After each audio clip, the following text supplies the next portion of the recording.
Olá, economia, meio ambiente, responsabilidade social. Com a maior biodiversidade do planeta, o Brasil pode impulsionar um novo modelo de desenvolvimento. Estamos falando da sociobiodiversidade, bom para o meio ambiente, qualidade de vida e a economia do país.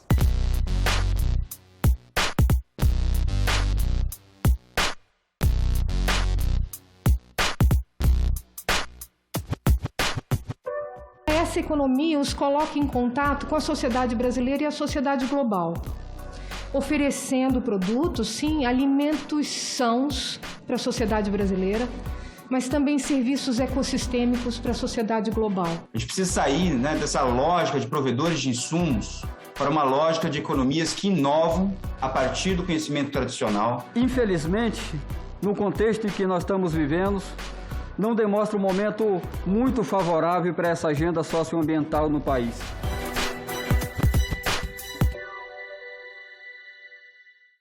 A audiência pública na Comissão de Meio Ambiente do Senado debateu os desafios e os potenciais da economia da sociobiodiversidade.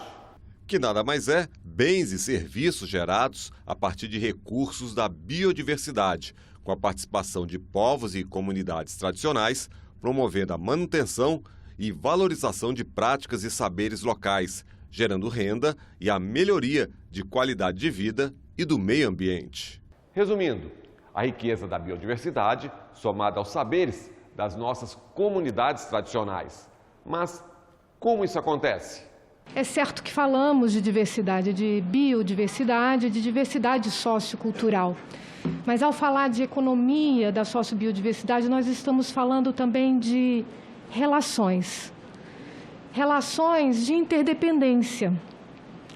Relações de interdependência porque estamos nos referindo a modos de produção e de vida de povos indígenas, comunidades quilombolas, comunidades tradicionais diversas, entre geraizeiros, ribeirinhos, extrativistas da Amazônia, quebradeiras de coco, catadoras de mangaba, catadoras de flores sempre vivas. Eu poderia estender aqui enormemente essa lista de etnônimos. Territórios, identidades, conhecimento, sustento, vínculos ancestrais de povos com a natureza.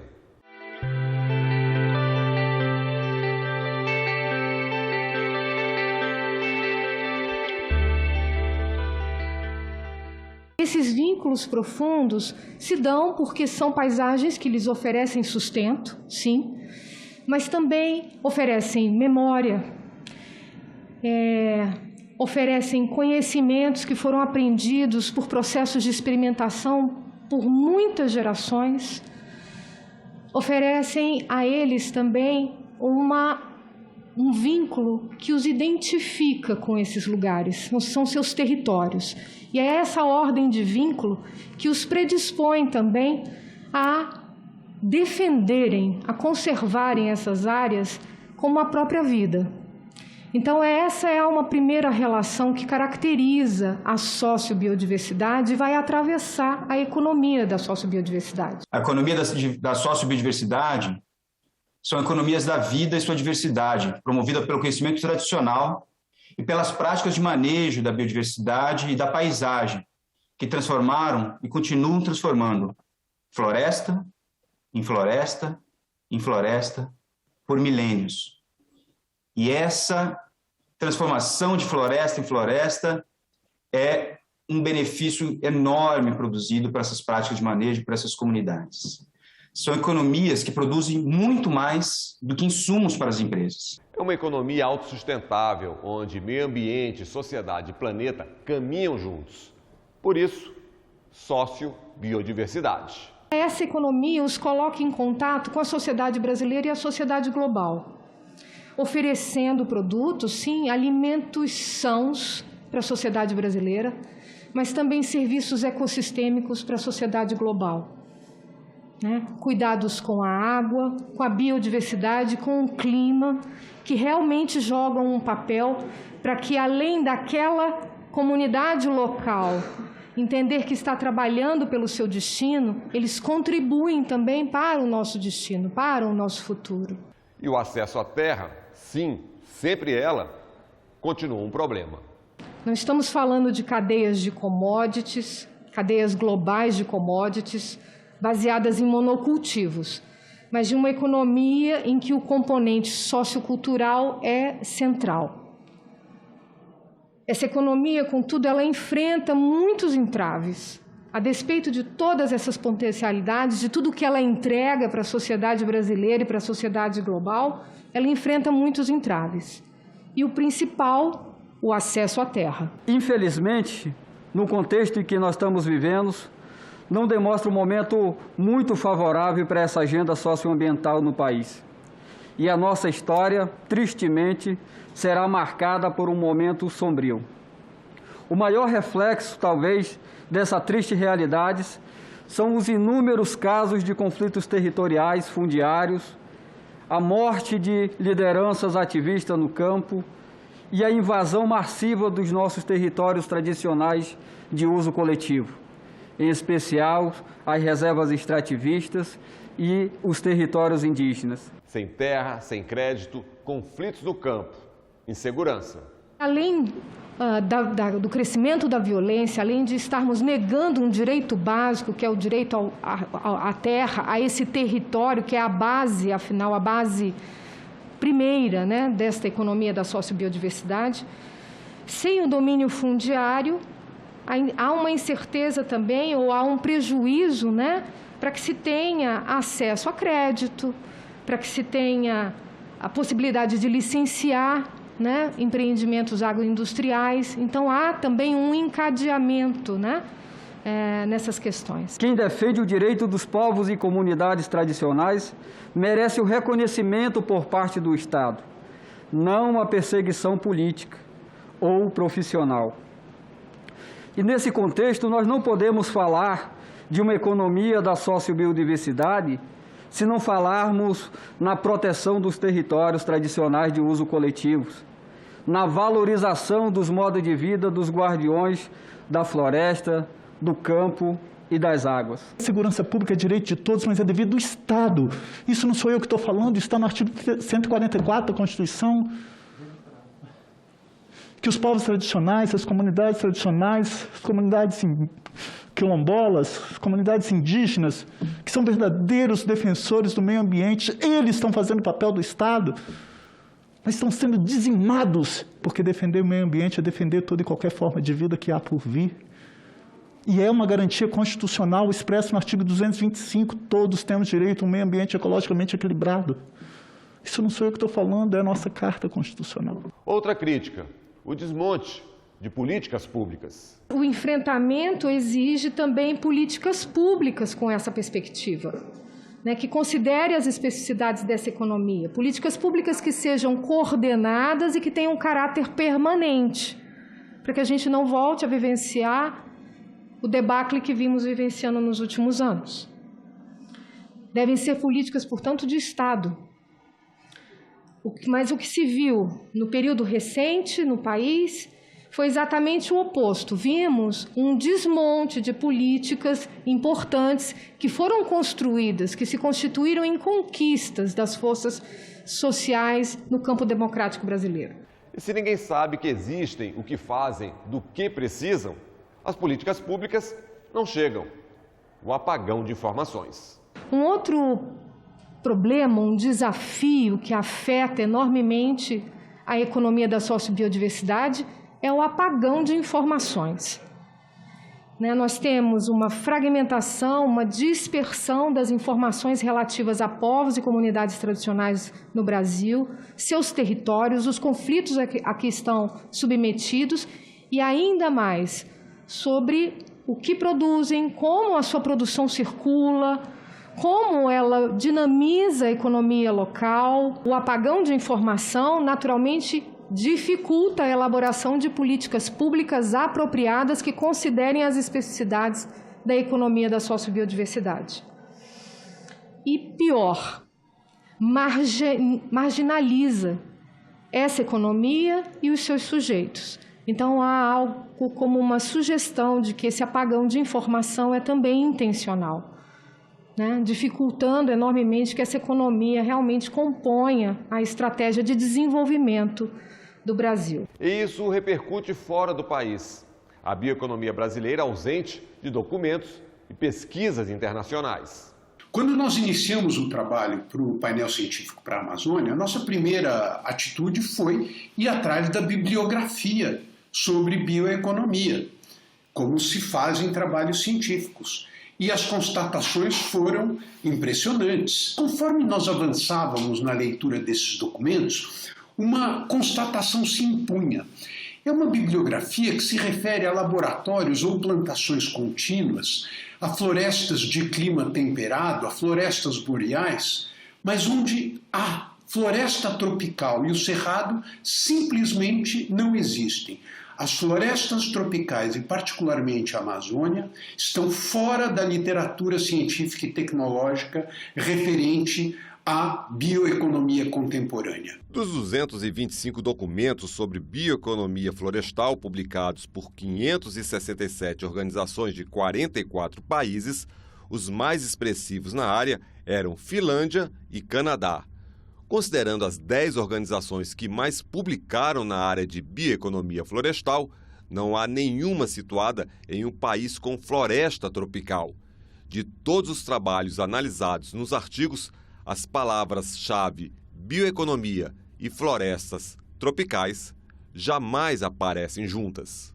A explicação desse paradoxo, ou seja, o paradoxo da mais rica biodiversidade do planeta estar tão distante da fronteira científica e tecnológica da bioeconomia contemporânea, é clara e foi definida pela professora Berta Becker. Nós praticamos, como os colegas que me precederam mostraram de maneira tão clara, nós praticamos, o Brasil pratica, sobretudo na Amazônia, uma economia da destruição da natureza. Nós precisamos de uma economia do conhecimento da natureza. Com esse cenário, qual é o caminho, o que precisa ser feito? Propostas para estimular a economia da sociobiodiversidade.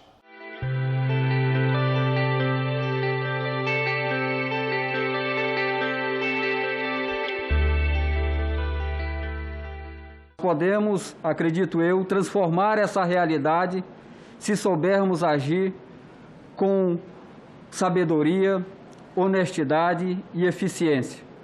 Reconhecer a importância do desenvolvimento a partir das inúmeras experiências de autogestão territorial realizada pelos povos e comunidades tradicionais, em especial as mulheres e a juventude que praticam a agroecologia nos territórios, que pode ser esse, então, um bom início. O outro é garantir a proteção e a implementação dos nossos territórios. As cadeias curtas, com alta agrobiodiversidade, devem ser promovidas através de mecanismos que fomentem o mercado local, a doação de alimentos para o combate à fome, tão presente em nosso país atualmente, e a alimentação de crianças nas escolas locais e regionais. Programas como o PAA, o PENAI, devem ser potencializados e aprimorados para que se adequem às realidades locais e agreguem em seus orçamentos os serviços e benefícios providos por essas cadeias. Na realidade da economia da sociobiodiversidade, esses programas são mais do que programas de compras públicas e alimentação. São programas de promoção de biodiversidade, promoção de agrobiodiversidade, promoção de conservação e de benefícios ecossistêmicos associados a essas práticas. É preciso um esforço conjunto para proteger e desenvolver a maior floresta tropical do planeta.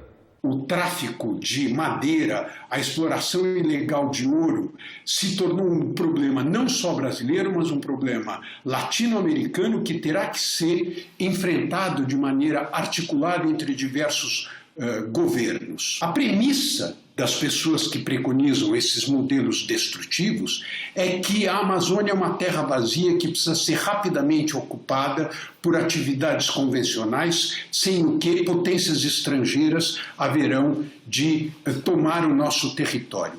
Essa visão paranoica que vê na derrubada da floresta a premissa para a geração de emprego e renda. E, segundo eles, o caminho é floresta em pé, políticas públicas consistentes e comunidades tradicionais como protagonistas nesse processo. O país precisa urgentemente de uma solução viável Não podemos excluir historicamente aqueles que já são oprimidos. E não podemos criminalizar aqueles que já são vistos como os vulneráveis. Fortalecer a economia da sociobiodiversidade por meio de políticas públicas como o PAR, PNAE, PGPM-Bio, é uma forma de garantir a floresta em pé, fortalecendo o processo de gestão e governança territorial e a valorização sociocultural. Essa é uma luta de todos e todas nós. Programas de assistência técnicas rurais, eles devem ser adequados, né? Eles devem conseguir trabalhar com essas economias com base nesse conhecimento tradicional e agregar esses outros valores. Uma premissa básica de todo o painel científico para a Amazônia é que os povos da floresta não são simplesmente beneficiários da economia da sociobiodiversidade florestal, mas são seus mais importantes protagonistas. Isso é muito importante, sobretudo no momento em que se forma toda uma geração expressa de maneira maravilhosa, linda, pela Chai Suruí, mas não só ela, de jovens vindos dos povos da floresta, com formação acadêmica na Amazônia e que tem dado uma contribuição para o Brasil e para o mundo extraordinária. Sociobiodiversidade e tecnologia, o futuro, como pode ser? Saberes locais e a ciência, por uma outra inovação. A sociobiodiversidade que defendemos, ela está alinhada à ciência, à tecnologia, para melhorar, inclusive, e coletar os produtos florestais e da pesca, da agricultura familiar tradicionais, que nos permitem, inclusive, processar esses alimentos, armazenar e comercializar os produtos da sociobiodiversidade, respeitando os nossos modos de vida. Nós somos contra, integralmente, os processos de inovação que resultam em pacote tecnológico apenas de sistema de produção de altos insumos, difundidos para substituir a floresta nativa, o monocultivo de uma variedade genética modificada, com o objetivo apenas de atender a indústria de alimentos, depois de falsamente propagadas como sistemas ambientais adequados de inovação. E nós não podemos, inclusive, resultar essa questão num processo que venha ameaçar os nossos territórios, as nossas formas tradicionais e harmônicas de viver e de produzir na floresta. Um negócio de $1 trilhão, conexão entre as pessoas e a natureza.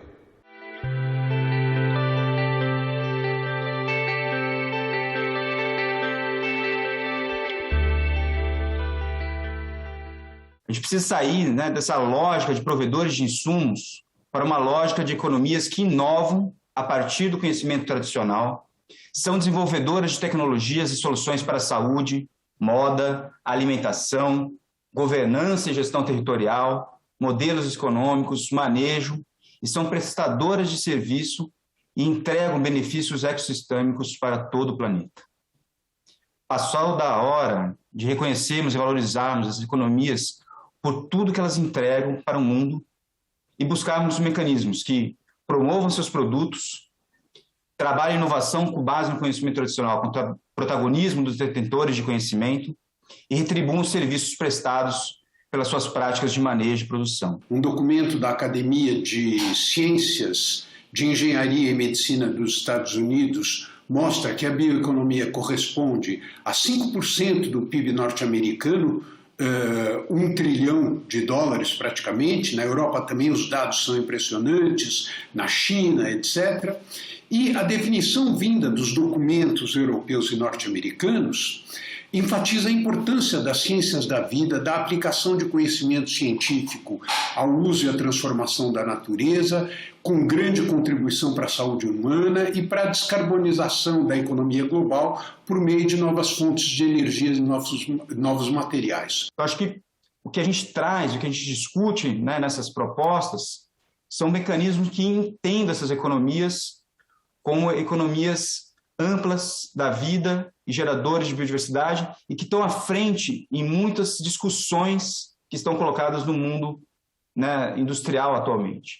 Né? As inovações que a gente quer, né, para uma vida melhor, de conseguir ter conexão entre as pessoas e a natureza, essas comunidades, essas economias já promovem, e a sua valorização vai trazer referências para o desenvolvimento que o Brasil deseja. Mas é preciso atenção aos arranjos locais, conhecimento tradicional e conexão com as práticas de mercado.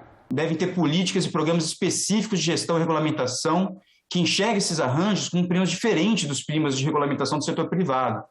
Esses arranjos são prometores de todos os serviços e benefícios associados ao conhecimento tradicional, manejo da biodiversidade e da paisagem.